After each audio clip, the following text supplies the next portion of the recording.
My name is Dan Brown. I am coming to you from my home in New Hampshire. This is my library where I keep one copy of all of my books from around the world. And I call it the Fortress of Gratitude just because these books have enabled me to make great connections with publishers all over the world. A lot of people have asked me as a writer of an adult fiction, what drove me to want to write a children's book? And I guess the simple and most honest answer is that I'm kind of a kid at heart. I love picture books. I love reading to my nephews.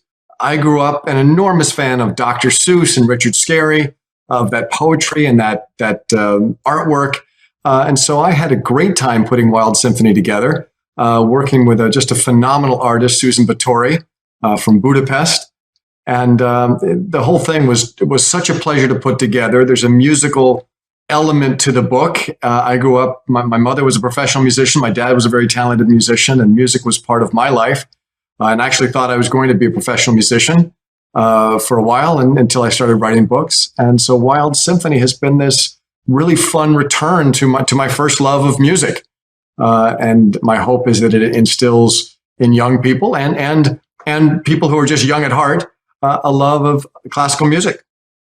I grew up on the campus of a secondary school, the Phillips Exeter Academy. I lived in a dormitory around students. All the adults in that community were teachers. And so it kind of seemed when I was growing up that every single moment was a teachable moment. It seemed that I was always being instilled with some sort of moral or ethical underpinnings to almost everything I did, which was incredibly helpful. And I decided in Wild Symphony that some of these little life lessons that we all learn as we get older might be really helpful to share with young people, such that they can sort of process the struggles and joys of their own lives with some simple guidelines. When I was growing up, my parents decided that we would not have a television. They wanted us to read and play music. And so I grew up without a TV. My mom was a professional organist and a piano teacher. I took piano lessons from her. She was my first piano teacher. And I just loved writing music as a kid. It was fairly simple music, but I enjoyed it. And music became an enormous part of my life. I studied composition at university. I went out to Los Angeles and for 10 years made music out there before I started writing novels. And I listened to a ton of music and have an enormous appreciation for it.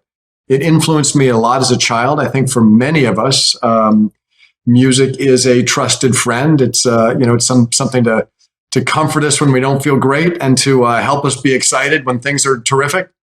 So I was excited to return to this passion I have for music in Wild Symphony.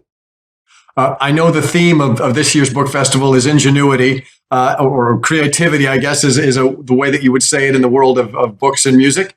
And so I was excited to be creative on many, many levels and try to incorporate them all into one project. So Wild Symphony obviously has poetry, there's text, there are morals, there are codes, there's artwork, and there is music that you actually listen to as you're reading the book.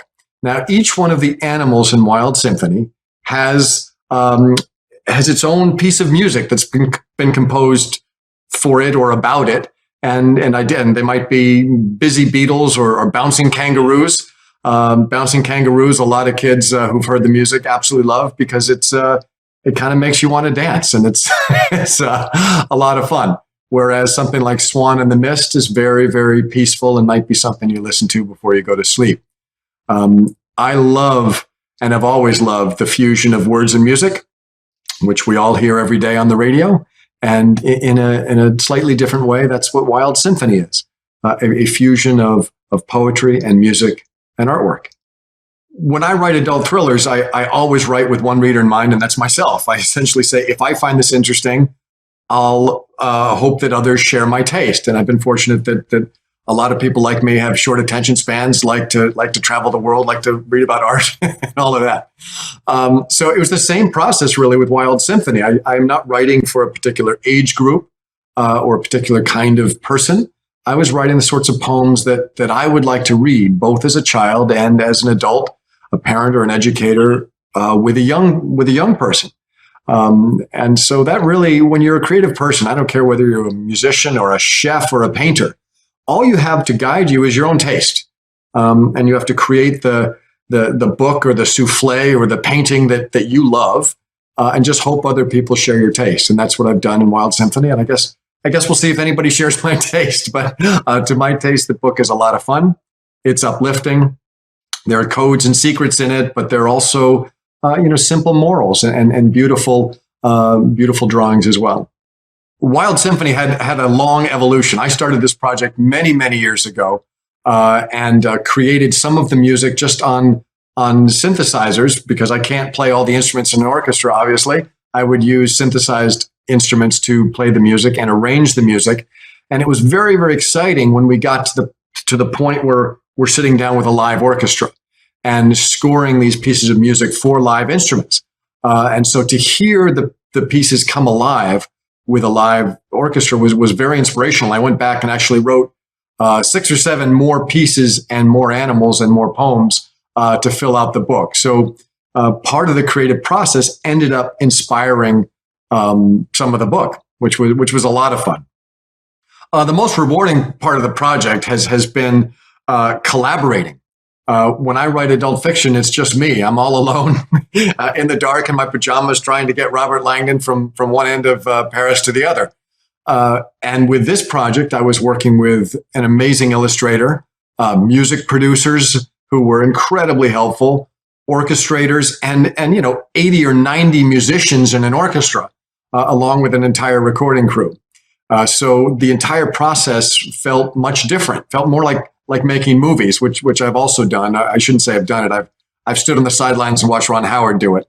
And it's an enormously creative, collaborative project, which I had never experienced in my life as a writer of novels. And so to do a project that involved music and art and text was incredibly rewarding, that collaborative creativity. My hope for Wild Symphony is that it becomes a touchstone for parents and kids or educators and students to interact around themes of compassion and tolerance, to enjoy classically styled music and maybe hear instruments and styles of music they've never heard before. I do hope it becomes an educational tool. And of course, the best educational tools are those that nobody realizes are educational. We're just having fun doing it. And I think that Wild Symphony is also a lot of fun. The handful of kids who have seen the early edition won't let it out of their hands. I think most of the credit for that goes to Susan Batory, the artist, because the drawings really are absolutely captivating. But I have high hopes for the book, and I hope people enjoy it. America as a country has a very long, powerful tradition of creativity and ingenuity. One of our greatest exports to the world is music, books, art, film. We are a creative country, and we're a young country and have built a very diverse, both demographically and creatively, population, which is very, very exciting, especially for those who are creative people and collaborators, to be able to interact with people who are not exactly like you are. With people who might have a different way of seeing things, might speak a different language or look different or have a different taste in music. One of the beautiful aspects of our country is that it is a melting pot. So when you get to talking about American ingenuity, we have the benefit of learning from each other during that creative process. I'm a huge fan of the Library of Congress. I've been there numerous times, and you guys have been very fortunate to give me backstage tours of things that probably not a lot of people don't see.